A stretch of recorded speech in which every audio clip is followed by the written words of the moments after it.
یا ساکن ہے اس سے پہلے زیر ہے تو یہاں یا مدہ ہو رہا ہے، ایک الف کی مقدار کھینچ کر پڑھیں گے۔ فی، را کے اوپر زبر ہے، بغیر کھینچے پڑھیں گے را، لیکن یا ساکن ہے، را کو یا کے ساتھ ملائیں گے، را یا زبر روئی روئی۔ یہاں نون تنوین آ رہا ہے، دو زبر، نون تنوین کے بعد میم آ رہا ہے۔ میم حروف یرما نون میں سے ہے۔ یرما نون ادغام کا ایک قاعدہ ہے اور ادغام تجوید کا ایک قاعدہ ہے۔ اس کے 6 حروف یرما نون ہے۔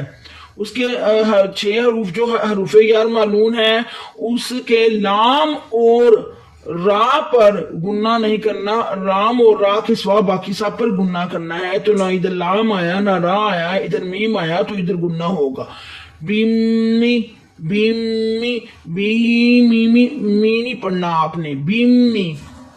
آگے پھر میم مشدد کے بعد میم مشدد آیا ہے تو ادھر ادغام شفوی ہو رہا ہے۔ اگر میم ساکن کے بعد میم مشدد یعنی دونوں میمیں آپس میں مل جاتی ہے تو جس کی حرکت 2 یا 3 کی ہوگی، جس کی حرکت 2 یا 3 کی ہوگی، اس کو 2 یا 3 سیکنڈ تک کھینچ کر پڑھیں گے۔